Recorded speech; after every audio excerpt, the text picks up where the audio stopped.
जिंदा कुन्नी आतायतु वर्बुकुशी फिदायतु जिंदा कुन्नी आतायतु वर्बुकुशी फिदायतु दिलशुदा मुबतलायतु हरचे कुन्नी रिजायतु। তুমি যদি জিন্দা রাখো তোমার দান, তুমি যদি মারতে চাও আমি তোমার উপর কুরবান, তুমি যা করো তার উপর রাজি, এর নাম হলো ঈমান। তো এই দিনের বেলা মাহফিল রব্বুল আলামিনের ফয়সালা, এই পরিবেশে হওয়াটা। হযরত জুনায়েদ বাগদাদী রহমাতুল্লাহ আলাইহিকে একজন জিজ্ঞেস করছে, হুজুর কেমন আছেন? জুনায়েদ বাগদাদী রহমাতুল্লাহ আলাইহিকে জিজ্ঞেস করে, হুজুর কেমন আছেন?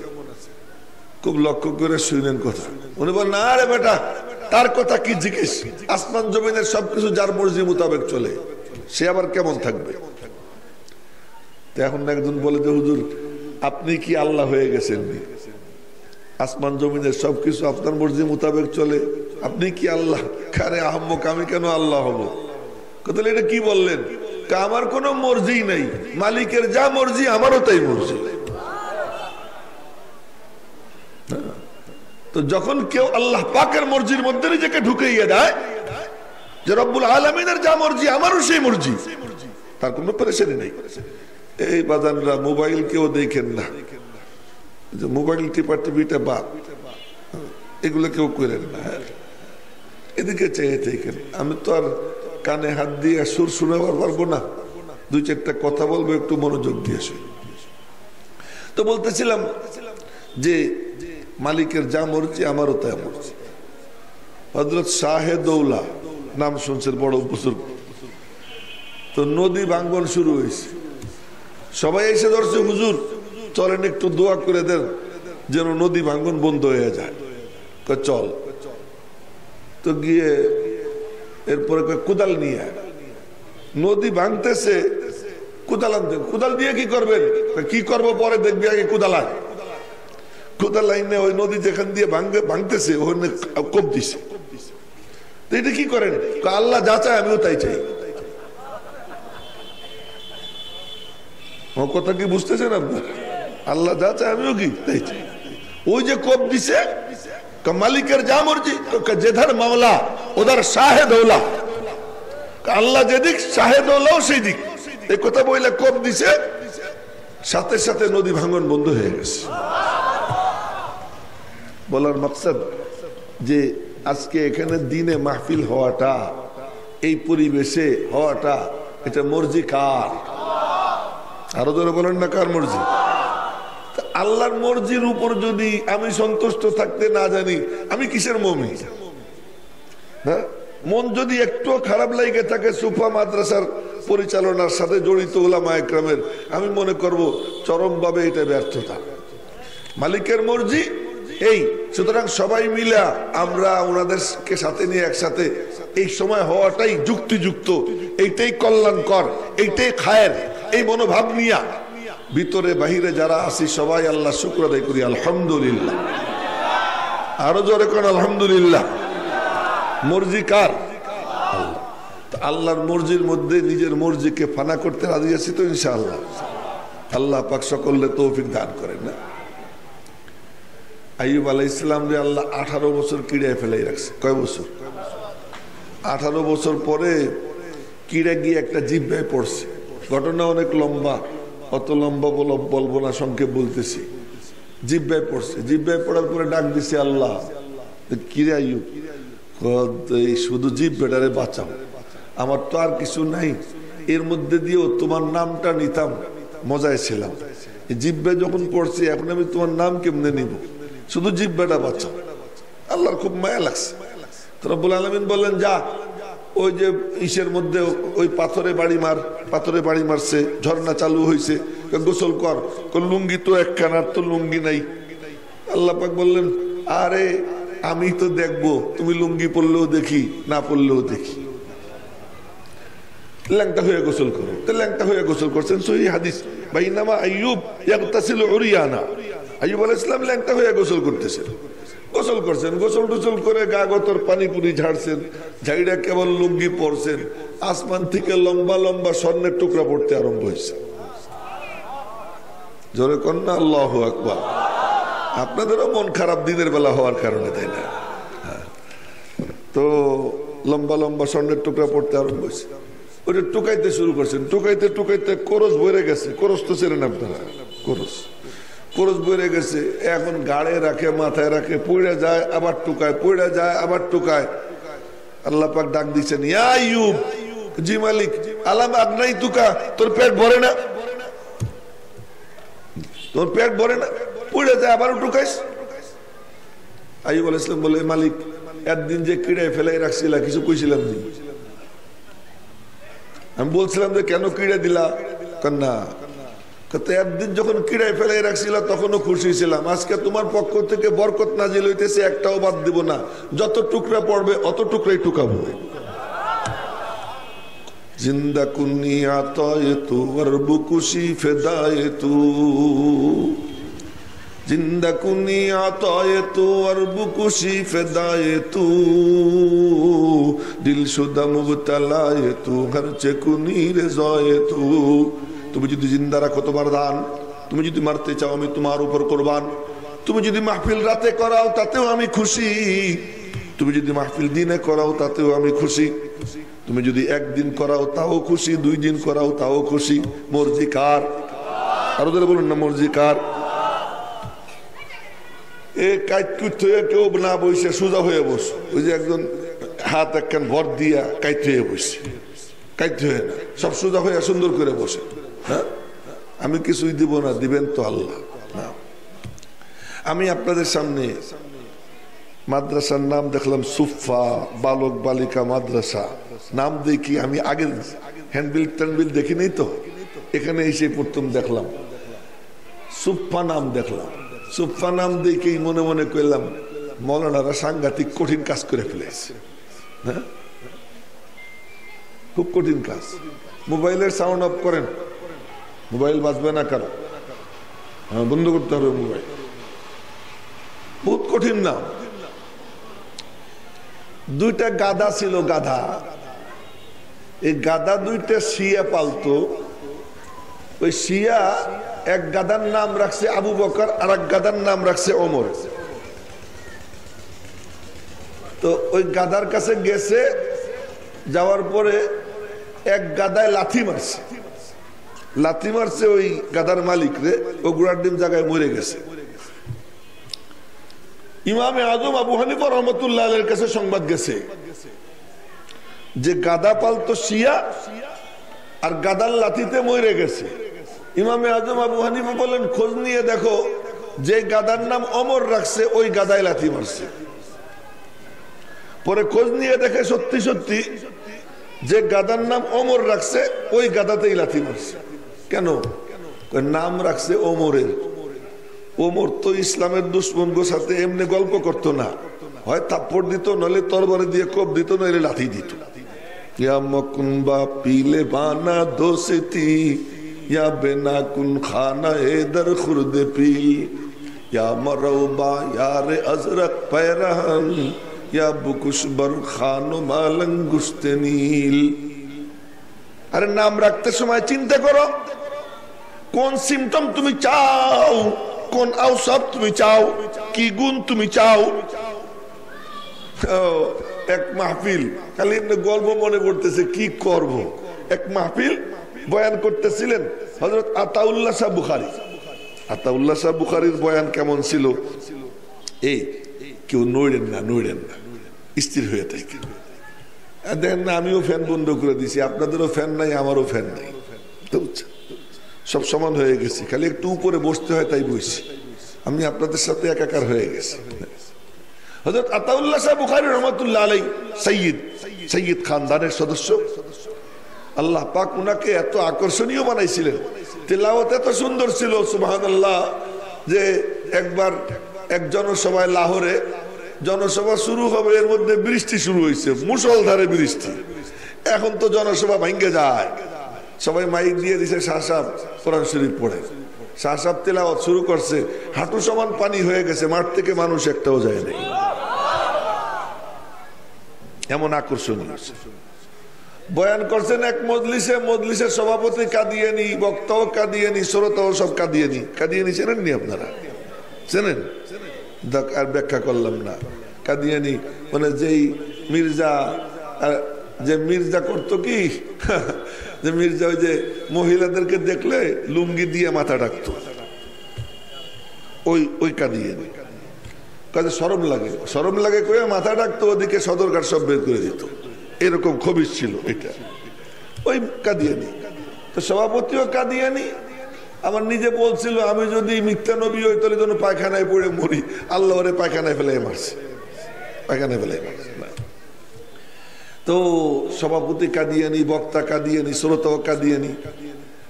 এমন সময় আতাউল্লাহ শাহ বুখারী মনে মনে বললেন, কি না কি বলে একটু শুনে আস। তো উনি তো গেলে ওনারে দেখলে সবাই চিনবে, তো কম্বল দিয়ে মুড়ি দিয়ে মাথা ডাইকা মাহফিলের মাঝখানে গিয়ে বসছে। তো মাহফিলের মাঝখানে বসছেন, তো সভাপতি বসা, বক্তার নাম ঘোষণা করছে। বক্তা আউযুবিল্লাহ বিসমিল্লাহ পড়া, খুতবা পড়া কেবল কোরআন শরীফ পড়া শুরু করছে। কোরআন শরীফ ভুল পড়ছে। যখন ভুল পড়ছে তো কম্বলের ভিতর থেকে আওয়াজ দিছেন, আরে আমার আল্লাহর কালামের তিলাওয়াত শুদ্ধ করে কর। উর্দুতে বলছে যে কোরআন শরীফ ঠিক শুদ্ধ করে পড়। সভাপতি বলতেছে, আপ কোন হে, আপনি কে, আসেন কোরআন শরীফ শুদ্ধ করে দেন। মাথার থেকে কম্বল ফেলাইছেন। এখন সবাই দেখে, হায় হায়, কাদিয়ানীদের এক নম্বর দুশ্মন আতাউল্লাহ শাহ বুখারী হাজির। এখন দেখার পরে এই সব কাদিয়ানি ইজ্জত কিভাবে করে, মরদে হক্কা নীকে পেশা নীকা নূর, মরদে হক্কা নীকে পেশা নীকা নূর, কব চুপারা তাহায় পেশে জি শুউর। ওই নুরানি চেহারা দেখা এখন সভাপতি, বক্তা, সব শ্রোতা, স্যার সাহেব আপনি নিচে কেন আসেন, স্টেজে আসেন। স্টেজে নিয়ে গেছে, কয় যে আয়াত ভুল পড়ছে একটু শুদ্ধ করে দেন। আউযুবিল্লাহ বিসমিল্লাহ পড়ে খালি আয়াত ওইটা তিলাওয়াত করছে। আল্লাহর কালামের তিলাওয়াতের আকর্ষণ কমে না বাড়ে? এক আয়াত তিলাওয়াত করছেন, এই চশমাওয়ালা একটা নিচের দিকে চেয়ে রয়েছে, নিচের দিকে তাকাবা না। বাড়ে না কমে? বাড়ে। এখন শ্রোতারা কয় যে হুজুর আর একটু পড়েন, আর এক আয়াত পড়ছেন, আকর্ষণ আরো বেড়ে গেছে। হুজুর আর একটু পড়েন, আর এক আয়াত পড়ছেন, 3 আয়াত পড়া এরপরে বলতে হুজুর আরো পড়েন, কার পড়বো না। সভাপতি কয় দয়া করে পড়েন। পড়তে পারি, শর্ত হলো তর্জমাও করবো। তর্জমা করবেন? সভাপতি বলে তর্জমা করেন, তাফসীর করেন, যা করেন করেন, আল্লাহর কালামের তেলাওয়াত বন্ধ করেন না, করেন। এবার তেলাওয়াত শুরু করছেন, তর্জমা শুরু করছেন, কিছু কথাবার্তা বলছেন। যখন বয়ান শেষ হয়েছে, সভাপতি, বক্তা, শ্রোতা সব কাদিয়ানীরা বলে কি, আমরা তওবা করতেছি, আর কাদিয়ানী থাকবো না, আমাদেরকে সাচ্চা পাক্কা মুসলমান বানাইয়ে দেন। এই আতাউল্লাহ শাহ বুখারী রহমাতুল্লাহ আলাইহি বয়ান করতেছিলেন এক মজলিসে। শাইখুল ইসলাম হুসাইন আহমদ মাদানীর ফজিলত বয়ান করছেন।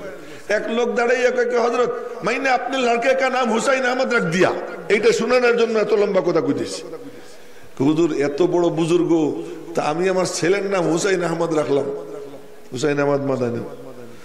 তো হযরত আতাউল্লাহ শাহ বুখারী বললেন, না ভাই তুই এই কাম করিস না, তোর সওয়ালের নাম হুসাইন আহমদ রাখিস না। আমি বাংলায় কইতেছি, উনি তো উর্দুতে বলছেন।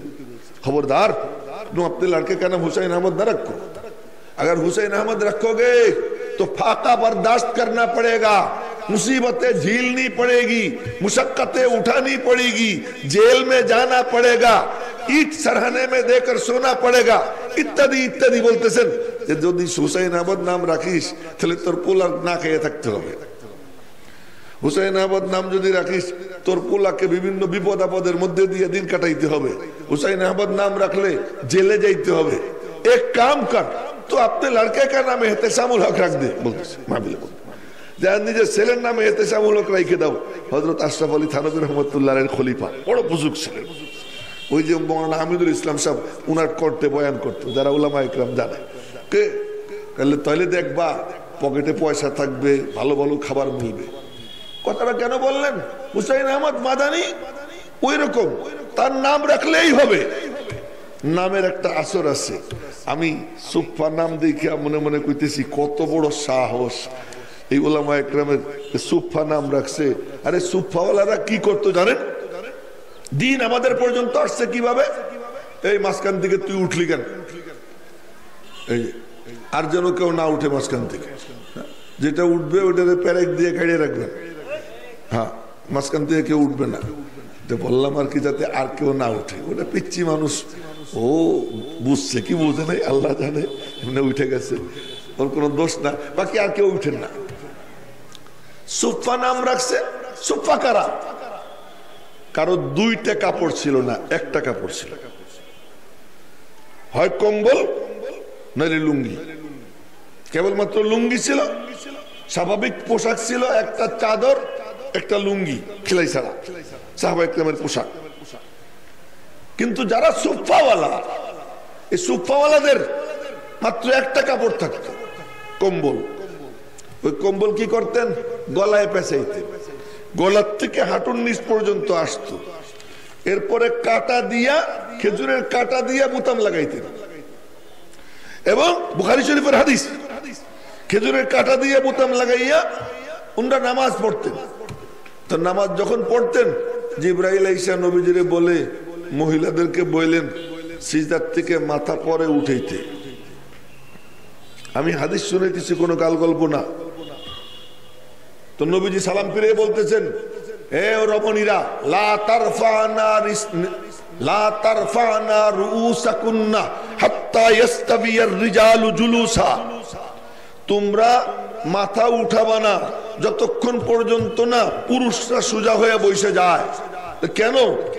তারা যখন সিজদায় যায়, ওই একমাত্র কম্বল পিছন থেকে তাদের সতর দেখা যাইতে পারে। এমন অবস্থায় আসহাবে সুফফা ছিলেন। আসহাবে সুফফা এমন অবস্থায় ছিলেন, পেটে ভাতে পড়ে থাকতেন এই ইলম সিনাই নেওয়ার জন্য। আবু হুরায়রা রাদিয়াল্লাহু তাআলা আনহু বলেন, পেটে ভাতে পড়ে থাকতাম এই নবীজির থেকে দিন শিখার জন্য, এই ইলম নেওয়ার জন্য। ক্ষুধায় হাঁটতে পারি না, বসে পড়ছি, বসে থাকতে পারি না, শুয়ে পড়ছি। শুয়ে পড়ার পরে ছোট্ট ছোট্ট মদিনা শরীফের বাচ্চারা মনে করছে কি আবু হুরায়রার মির্গি রোগ হয়েছে। মির্গি রোগ মনে করে আমার গলায় পাড়াইতেছে। ওই সময়কার একটা ধারণা ছিল যে মির্গি রোগীরে গলায় পাড়াইলে পরে মির্গি রোগ দূর হয়ে যায়, ভালো হয়ে যায়। গলায় পাড়াইতেছিল। যখন গলায় পাড়াইতেছিল মনে মনে বলতেছিলাম, আহারে তোরা যদি জানতি আমার কোনো রোগ টোগ না, অমা বি ইল্লাল জু, আমার তো কেবলমাত্র রোগ একটাই, আমার পেটে খিদা। খিদার কারণে পড়ে দেখি শুয়ে রয়েছি, দেখি আবু বকর আসতেছেন। কেতরাইয়া কুতরাইয়া উঠে বললাম, আসসালামু আলাইকা ইয়া আবু বকর। আবু বকর আপনারে সালাম। উনি সালামের জবাব দিছেন। বললাম যে হযরত, এই আয়াতটার তরজমা একটু কয়ে দিয়ে যান, এই আয়াতটার ব্যাখ্যা একটু বলে দিয়ে যান। সত্যি সত্যি ব্যাখ্যা আমি জানি, কিন্তু উনারে জিজ্ঞেস করলাম এই জন্য যে আমার কথা শুনে বুঝবে আমার পেটে খিদা, আমার কিছু খাবার দিবে। হায় রে আবু হুরায়রা, বুঝবে আমার পেটে খিদা, তা আমার কিছু খাওয়ার ব্যবস্থা করবে। আবু বকর সিদ্দিক বুঝলেন না। বুঝলেন না মানে কি? ওনার ঘরেও তো নাই, থাকলে না ওইরকম বুঝার জজবা আছে, ওনার ঘরেও তো নাই। একটু পরে দেখো ওমর রে দেখছি, ওমর রে সালাম দিলাম, আসসালামু আলাইকা ইয়া ওমর। ওমর সালামের জবাব দিছেন। বললাম হুজুর আয়াতটার তরজমা যেন একটু ব্যাখ্যাটা একটু বলে দেন। উনিও বলে দিয়ে চলে গেলেন। বুঝলাম আমার ব্যথা ওনারা বোঝে নাই। একটু পরে দেখি ওই যে পূর্ণিমার চাঁদ দেখা যায়। সুবহানাল্লাহ কয় না, জোরে বলেন না সুবহানাল্লাহ। দিনে হওয়ার কারণে আমারও মন খারাপ, আপনাদেরও খারাপ। রাত হইলে মাহফিল মাহফিল মনে হয় না, তখন সুবহানাল্লাহ। ওই যে এক বুড়ে দেখেন না ঘুমাইতেছে, ওই যে হাইসো না, এমনি এসে বইছি আর কি। মাহফিল তো হয় রাইতে, এমন একটা ধারণা না, দিনের বেলা কিসের মাহফিল। ওফো, একটু পরে দেখি পূর্ণিমার চাঁদ দেখা যায়। পূর্ণিমার চাঁদ বললাম, আসলেই পূর্ণিমার চাঁদ। যখন কোথাও যাইতেন, কোনখানে ঢুকতেন, তো ঢুকার সাথে সাথে পুরা হল, পুরা জায়গাটা আলোর ঝলকানিতে এমন চমকাইয়ে উঠতো, মনে হইতো যেন কয়েক লাখ পাওয়ারের বাতি জ্বলে উঠছে। তো নবীজিরে দেখা যায়। আবু হুরায়রা মনে মনে কয় এইবার কিছু একটা হবে, তো নবীজিরে সালাম দিব, কিন্তু নবীজিরে তো কেউ আগে সালাম দিবার পারতো না। তো নবীজি দেখে আসসালামু আলাইকুম আবু হুরায়রা। আবু হুরায়রা সালামের জবাব দিছেন, বুঝছি চলো আমার সাথে। চলো। এই কালু আর একদিকে চাইছিস কে? মারো, এদিক টাকা। আবু হুরায়রা চলো। নবীজি আমার হাত ধরলেন। আরে উস্তাদ, আরে বাপ, কি মায়াময় তার অন্তর। হাত ধরছেন, চলো আমার সাথে। সাথে নিয়ে গেছেন, সাথে নিয়ে গেছেন। ঘরে গিয়ে সালাম দিয়ে বললেন, এ ঘরে কোনো খাবার টাবার আছে? তো ভিতর থেকে বলে, খাবার টাবার কিছু নাই, এক গ্লাস দুধ আছে। দুধ আছে? আচ্ছা দাও, দুধ দাও এক গ্লাস। দুধ গ্লাস নিয়ে আবু হুরায়রা আমার সুফার ছাত্রদেরকে খবর দাও। নবীজির সুফার ছাত্র 70 জন, ওদেরকে খবর দাও। আবু হুরায়রা মনে মনে করলাম, আরে পোড়া কপাল, এক গ্লাস দুধ নবীজি খাইতেন, আমার একটু দিতেন তো মোটামুটি চলতো। এই 70 জন আইলে কি এক ফোঁটা পাবো? ও দিয়ে কি হবে? কিন্তু নবীজি যখন বলছেন না যেতে তো পারি না, গেলাম, কইলাম যে তোমাদেরকে নবীজি যাইতে বলছেন, আসছে। আমি মরারে নবীজি বলতেছেন, আবু হুরায়রা ওকে সবাই খাওয়াও। আমি গ্লাস নিয়ে উঠলাম, এখন এক একজনকে দেই, আর সে খায়, আর চাইয়ে চেয়ে দেখি সুবহানাল্লাহ সুবহানাল্লাহ, তার পেট ভরে গেলে গ্লাস দেয়, কিন্তু দুধ যেখানে ছিল সেখানেই থাকে, নিচে নামে না। করতে করতে সবাইরে খাওয়াইলাম। সবাইরে খাওয়ানোর পরে নবীজি বললেন, এবার আবু হুরায়রার পালা। আবু হুরায়রা আমি কইলাম, না আপনার পালা। ওই যে ঘুমায় একজন, এই যে কেমনে ঘুমায় এই আওয়াজের মধ্যে, না কি মুশকিল হুজুর, কে ঘুমায় না ঘুমায় তাও দেখে। এখন কি আপনারা কি বলেন, চোখ বন্ধ করে ওয়াজ করবো না দেখে দেখে কথা বলবো? তাহলে ঘুমান যাবে না, তাজা থাকতে হবে। ঘুমের মানুষ মানে মরা মানুষ। আল্লাহ নিজে বলেন, ইন্নাকা লা তুসমিউল মাউতা, ও আমার মাহবুব, মরারে তুমি শুনাইতে পারবে না। তো নবীজি যদি মরারে শুনাইতে না পারেন, ইয়া মাহবুব কেমনে পারবে? তাজা তো থাকতে হবে না? ওই যে মরার পাশে আর একটা নিচের দিকে চাই রয়েছে, এটাও মনে হয় মরা, আদা মরা, হ্যাঁ, সব তাজা হবে। আচ্ছা, আমি বললাম ইয়া রাসূলুল্লাহ, না আপনি আগে খান। নবীজি বললেন, না, সাকিউল কওমি আখিরুহুম, আমি পরেই খাবার নেই, তুমি খাও। আবু হুরায়রা কয় যে আমি খাইলাম, গ্লাস রাখছি, আবার খা, আবার খাইছি, গ্লাস রাখছি, আবার খা, আবার খাইছি। 3 বার খাওয়ার পরে নবীজি বলতেছেন, আবার খাও। আমি বললাম যে আর পারি না, পেট পিঠ সমান হয়ে গেছে, বুক বুক পেট সমান হয়ে গেছে, এখন আর ঠোসার জায়গা নাই। নবীজি বললেন, আচ্ছা তো এবার আমারে দে। এতক্ষণ পর্যন্ত দুধ আর নামে নাই, কেন নামবে কেমনে? ওটা তো বরকত। ওটা কি বরকত? বরকত কি হয় না? শেষ হয় না। সম্পদ শেষ হয়, বরকত শেষ হয় না। আল্লাহ পাক বরকত দিছেন, নবীজির মুজিজা। আল্লাহ পাক নবীজির বরকতে বরকত দান করছেন।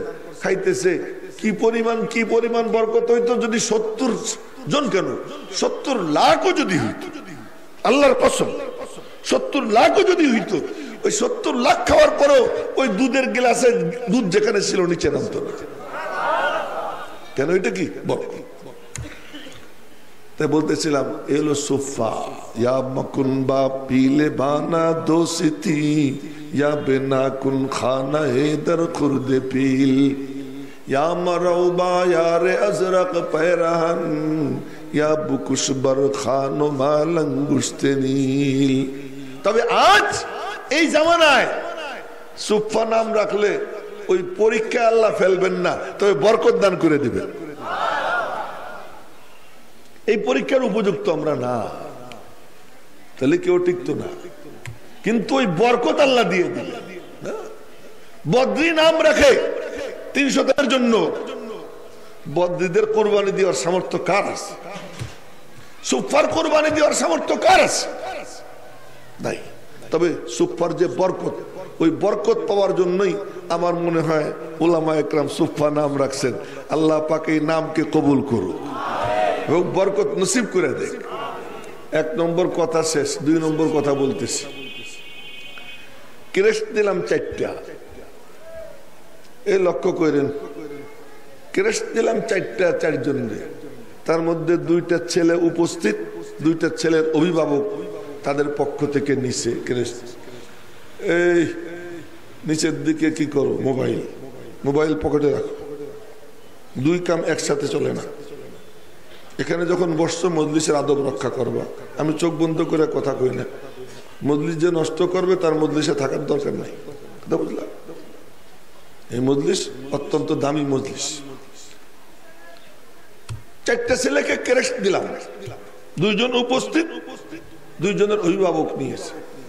আপনারা মনে মনে আমার অভদ্র করে গালাগাল দেন, আমার কোনো আপত্তি নেই, সমস্যা নেই। 1 বালতি দুধের মধ্যে পেশাব বেশি লাগে না, 1 ফোঁটাই লাগে। পুরো একটা মজলিসের বরকত নষ্ট করার জন্য এইরকম মানে ভিন্ন জগতের মোবাইলে ছেলে পেলে কি আর দেখে? মোবাইলে দেখার জিনিস ভালো জিনিস না, ভালো জিনিস না, ভালো জিনিসের জন্য ওর মধ্যে ডুবে থাকে না। এই জন্য মোবাইলের আবর্জনার থেকে এই মজলিসে পবিত্র হয়ে বসা দরকার। যাই হোক, ওইদিকে গেলে আবার কথা অনেক লম্বা হয়ে যাবে। তো বলতেছিলাম যে ক্রেস্ট দিলাম। কেন ক্রেস্ট দিলাম? ক্রেস্ট কত সম্মানের আমাদের সমাজের দৃষ্টিকোণ থেকে। এখানে ওই আয়োজন নাই। যদি ওই রকম প্রতিষ্ঠান হইতো তাহলে টিভি সাংবাদিক আসতো, পত্রিকার সাংবাদিকরা আসতো, লাইভ দেখাইতো, চতুর্দিক থেকে ক্যামেরা তাক করে রাখতো, ছবি তুলতো, সারা দুনিয়ায় দেখাইতো ক্রেস্ট। কেন ক্রেস্ট দিলাম তাদেরকে? তাদের সিনায় 30 পারা কোরআন। কি জিনিস এটা? কি কয়েকখান পাতা, কয়েকটা পৃষ্ঠা, 6666 আয়াত, কেবলমাত্র শুধু এই জিনিস? না না না, আজীব এক জিনিস, আজীব এক দৌলত। যেই দৌলত তাদের সিনে আল্লাহ পাক জমা করে দিয়েছেন। এই দৌলতটা কেমন জিনিস, শুধু এই কথাটা আপনাদের সামনে বলবো যে আয়াতে কারিমা আমি তিলাওয়াত করছি। কি জিনিস? খুব কান খাড়া করে মনোযোগ দিয়ে শুনুন। আসমানি কিতাব 104 খান, 100 খান আমরা চিনি না, 4 খান শুধু চিনি। 4 খান শুধু চিনি মানে কি? 3 খানের নাম জানি আর একটা কিতাব চিনি, আর বাকি 100 কিতাব আমরা চিনি না। নাম জানা তো দূরের কথা, নামও জানি না, চিনিও না। এই 4 কিতাবের মধ্যে আমাদের কিতাবের নাম কোরআন, জাবুর দাউদ আলাইহিস ইসলামের কিতাব, তাওরাত মুসা আলাইহিস ইসলামের কিতাব, ইনজিল ঈসা আলাইহিস ইসলামের কিতাব। কোরআন শব্দের অর্থ কি উলামা ইকরামকে জিজ্ঞেস করবেন। কোরআন মানে পঠন, পাঠ করা, পড়া। তাওরাত কি পড়া হইতো না? কথা কই না আমার সাথে? তাওরাত কি পড়া হইতো না? মুসা আলাইহিস সালাম তাওরাতের হাফেজ ছিলেন। কারুন কি কব? কারুন আলাইহিস সালাম কব? কি কব? অভিশপ্ত কারুন, মালউন কারুন, সেও কি তাওরাতের হাফেজ ছিল।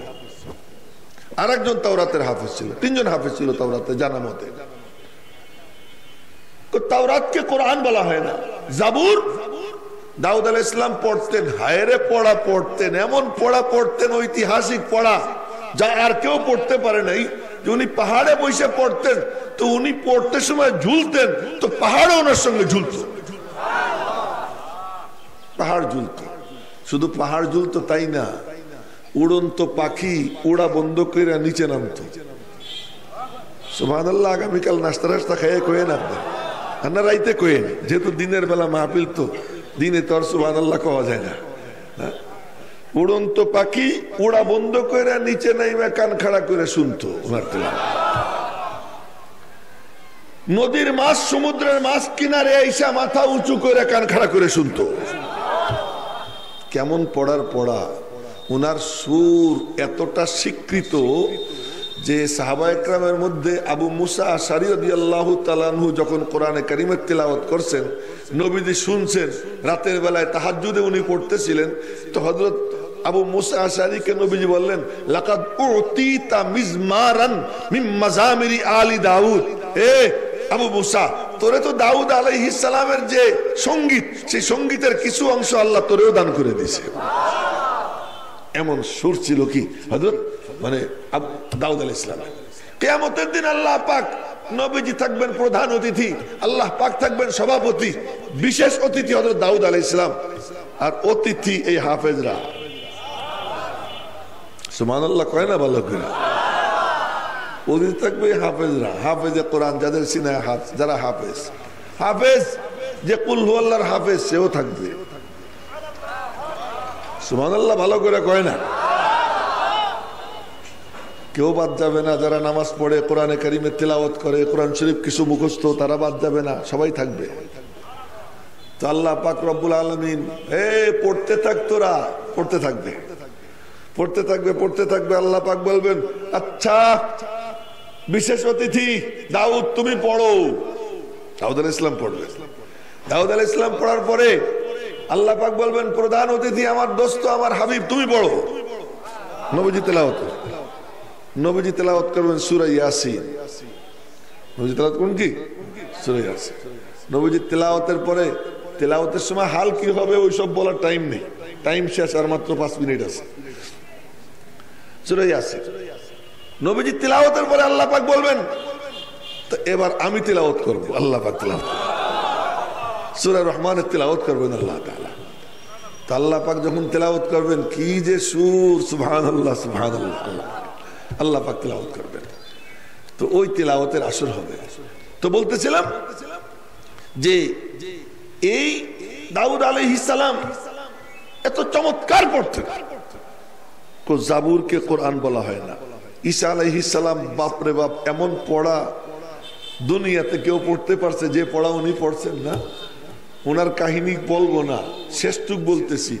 মার কোলে মানুষ কয়, কি রে তুই তো ভালো মাইয়া, জানতাম, কিন্তু এরকম বেশ্যের মতো বিয়ে ছাড়া তোর কোলে সন্তান কই পাইলি?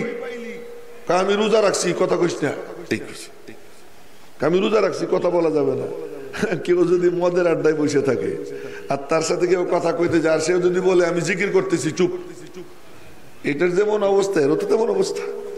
যে বিয়ে শাদী হয় নাই, পোলা কোলে, ভন্ডা মেরার জায়গা পাইস না। যখন এই কথা বলছে, আল্লাহ পাক ঢাইলা দিছেন দিলের মধ্যে, ওই বাচ্চার দিকে ইঙ্গিত করে দাও। তো মা মারিয়াম কইছেন, কথা কইলে ওর সাথে ক, আমি না।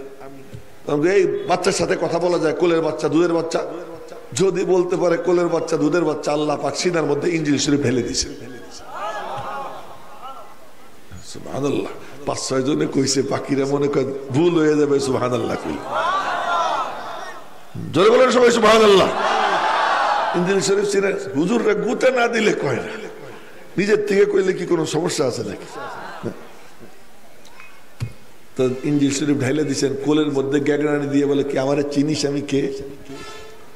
কে তুমি? ক্বালা ইন্নী আবুদুল্লাহ আতানিয়াল কিতাব ওয়া জাআলানি নাবিয়্যা ওয়া জাআলানি মুবারাকান আইনামা কুনতু ওয়া আওসানি বিস-সালাতি ওয়াজ-যাকাতি মা দুমতু হাইয়্যা ওয়া বাররাম বিওয়ালিদাতি ওয়া লাম ইয়াজআলনি জাব্বারান শাকিয়্যা।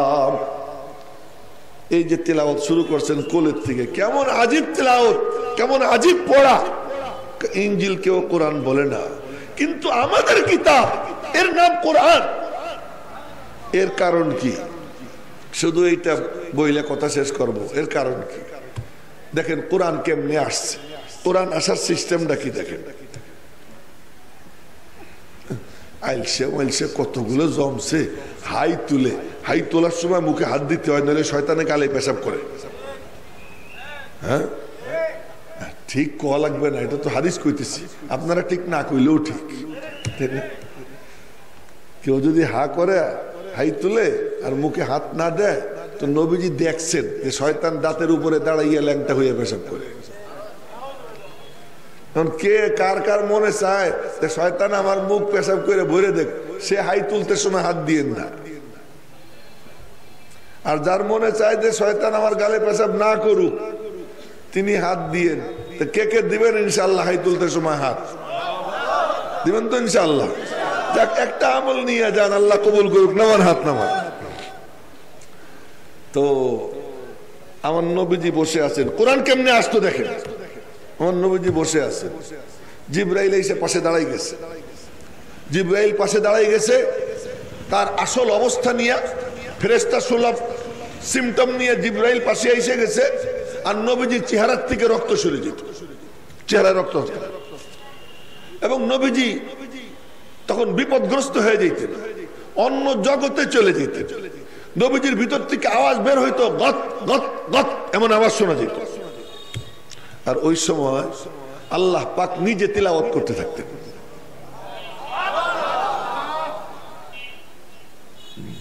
লাঠি টাঠি থাকলে পোলাপান কিছু পিটাইতাম আজকে। এই কথা শুনতে সময় এমন এমন করে কেউ, হ্যাঁ, আর এইগুলা করতে দেখা লাগে। অনেকে আছে চুলকাইতে সময় তাকাই তাকাই চুলকে, চুলকাবা মুখস্থ চুলকাও, এদিকে দেখে চুলকানো লাগে। এই আঙ্গুল খুঁড়তে সময় এদিকে তাকাই থাকতে হবে, কোন দরকার আছে? এ তো মুখস্থই করা যায়। আমি সব চোখ এদিকে রাখতে হবে। কত গুরুত্বপূর্ণ কথাটা বলতেছি। নবীজির চেহারার থেকে রক্ত সরে যায়। হাদিসের তরজমা বলতেছি, কুরিবালিদা আলিকা ওয়া তারাব্বাদা ওয়াজহুহু। নবীজি বিপদগ্রস্ত হয়ে যান, চেহারা ফ্যাকাশে হয়ে যায়, রক্ত শূন্য হয়ে যায়। আর ভিতর থেকে আওয়াজ বের হয়, গত গত। মাথা সোজা রাখতে পারেন না, মাথা মুবারক ঝুঁকে পড়ে যায়। সামনে বালিশ রাখা হয়, বালিশের উপরে কপাল লাগাই দেন, কম্বল দিয়ে চতুর্দিক থেকে ঘিরে দেওয়া হয়। আর আওয়াজ হইতে থাকে নবীজির কলবের মধ্যে এক টানা, এমন আওয়াজ। হাদিসে আসছে, সহিহ হাদিস শুনাইতেছি, কাসলসলাতিল জারাস, ঘন্টির এক টানা আওয়াজ। ওই আওয়াজ যখন হয়, নবীজি বলেন, আমি আর সহ্য করতে পারি না, আমি বেহুশের মতো হয়ে যাই। ওই এক টানা আওয়াজ চলতে থাকে। ওই আওয়াজ যখন চলে, ওই আওয়াজের সময় নবীজির অবস্থা অন্যরকম হয়ে যায়। তখন ওই আওয়াজের সাথে আমার দিকে দেখেন, এর সাথে যদি ঠোঁট মিলায় কেমনে মিলাবে? এই যে আওয়াজ, এরকম ঠোঁট নাড়াইতেন, ঠোঁট নাড়াইতেন। আল্লাহ পাক ডাক দিচ্ছেন জিবরাইলের মাধ্যমে, ঠোঁট নাড়াও কেন? নবীজি মনে হয় মনে মনে বলছেন, কেন নাড়াই তুমি বোঝো না? আমার অন্তরের খবর তুমি জানো না আমি কেন নাড়াই? আল্লাহ পাক বললেন, দোস্ত আর নাড়ানোর দরকার নেই, নাড়াইও না। তো কি করবো? কালা তুহাররিক বিহি লিসানাকা লিতাওয়াজালা বিহি, তুমি তোমার জিহ্বা নাড়াইও না তাড়াতাড়ি মুখস্থ করার জন্য। ইন্না আলাইনা জামাহু ওয়া কুরআনা, তোমার সিনায় কোরআন জমা করে দেওয়ার দায়িত্ব আমি আল্লাহ নিজে নিয়ে নিলাম। শুধু জমা করে দিব তাই না, ওয়া কুরআনা, পড়িয়ে দেওয়ার দায়িত্ব আমি নিলাম, আমি পড়াইয়ে দিব। সুবহানাল্লাহ, সুবহানাল্লাহ। আল্লাহ বলতেছেন আমি পড়াইয়ে দিব। এজন্য পড়ানো ছাড়া কোরআন পড়া যায় না, মনে রাখবে। এখান থেকে মাসআলা বের হয়। কোরআন পড়তে হইলে কারো না কারো কাছে পড়তে হবে, সে পড়াই দিবে, তারপরে পড়বো। বই দেখবো, মাখরাজ দেখবো, নিজে নিজে বইয়ে। এই ছেলে, তুমি যাও, বের হয়ে যাও। বলছি না তোমাদেরকে এখানে বসে মোবাইল দেখবা না কেউ? কেউ নিজে নিজে দেখে দেখে পড়বে? এটা অসম্ভব। আল্লাহ পাক বলতেছেন, না না না, কুরআনা, আমি পড়াই দিব। এরপরে শব্দ শোনেন আল্লাহ কি কয়, ফাইদা ক্বারানাহু, যখন আমি পড়বো। আল্লাহ তুমি কেমনে পড়লা? তাফসীরের কিতাবে লেখে, ফাইদা ক্বারানাহু বিলিসানি জিবরাইল, যখন আমি আল্লাহ তিলাওয়াত করব জিবরাইলের জুবান দিয়া। তার মানে তিলাওয়াত করতে থাকতেন আল্লাহ, আর আওয়াজ বের হইতে থাকতো জিবরাইলের জুবান দিয়া। তেলাওয়াত করতেন কে? আওয়াজ বের হয় জিব্রাইলের জুবান দিয়া, আমি বলতেছি না। ইমাম বুখারী রহমাতুল্লাহ আলাইহি বলেন যে এই যে আওয়াজ কাসলসালাতিল জারাস, কোন মুহাদ্দিস বলেন এই আওয়াজ হলো জিব্রাইলের পাখনার আওয়াজ। জিব্রাইলের তো পাখনা না, সিত্তুমিআতি জানাহ, 600 পাখনা, 600 পর বিশিষ্ট জিব্রাইল। জিব্রাইলের পাখনার আওয়াজ। কেউ কেউ বলে জিব্রাইলের ফেরেশতা সুলভ আওয়াজ। ইমাম বুখারী বলেন ওইসব দানাই পানাই বাদ দাও, এটা ডাইরেক্ট আল্লাহ পাকের আওয়াজ। দুই বুড়ে একজন আর একজনের পাঞ্জাবি ঝেড়ে দেয়। কোন অমনোযোগী স্রোত আমি দেখতে পারি না। কাম একটা করবেন, যে এক কাম করে সে সব পায়, আর যে চতুর্দিকে মুখ চোখ ও কিচ্ছু পায় না। মনোযোগী হওয়া খুব বড় গুণ, মনোযোগী থাকবেন। এটা কোনো তামাশার জায়গা না। তো বলতেছিলাম যে এবার ইমাম বুখারী বলেন ডাইরেক্ট আল্লাহ পাকের আওয়াজ। বুখারী শরীফের ভাষ্যকার আল্লামা ইবনে হাজার আসকালানী রহমাতুল্লাহ আলাইহি বলেন ইমাম বুখারী যা বলেন আমিও তাই বলি। যাকে হাফেজুদ দুনিয়া বলা হয়, সারা দুনিয়ার হাফেজ। আল্লাহ পাকের আওয়াজ, আল্লাহ পাকের আওয়াজ আছে। আর এখানে গুতা খায়, নবীজির কলবে গুতা খায়। এই জন্য কোরআনরে জিজ্ঞেস করি, কোরআন তুমি কে? তানজিলুম মির রাব্বিল আলামিন, রব্বুল আলামিনের পক্ষ থেকে আমি আসছি। কালামুন আযীম মিন জাতিন আযীম। উলামা ইকরাম শব্দ সহ মনে রাখবো। কালামুন আযীম মিন জাতিন আযীম, মা জাতিন আযীম ইলা জাতিন আযীম। কালামুন আযীম, আযীম কালাম, মিন জাতিন আযীম, আযীম সত্তা, মহান সত্তা। আহকামুল হাকিমিন আল্লাহ রাব্বুল আলামিনের পক্ষ থেকে। মা জাতিন আযীম, জিবরাইল ও আযীম জাত, ফেরেশতাদের সরদার জিবরাইলের মাধ্যমে। ইলা জাতিন আযীম, সৃষ্টির সরদার, নবীদের সরদার জনাবে মুহাম্মদুর রাসূলুল্লাহ সাল্লাল্লাহু আলাইহি ওয়াসাল্লাম। বলেন না সবাই সাল্লাল্লাহু আলাইহি ওয়াসাল্লাম। সাল্লাল্লাহু আলাইহি ওয়াসাল্লামের কলবে, এই পর্যন্ত রাখতেছি, কলবে ওই যে গুতে খায় কলবে টুক টুক টুক টুক, একটা না, একটা নাকি আওয়াজ। এই যে এইখানে এক বুড়া নিচে দিচ্ছে,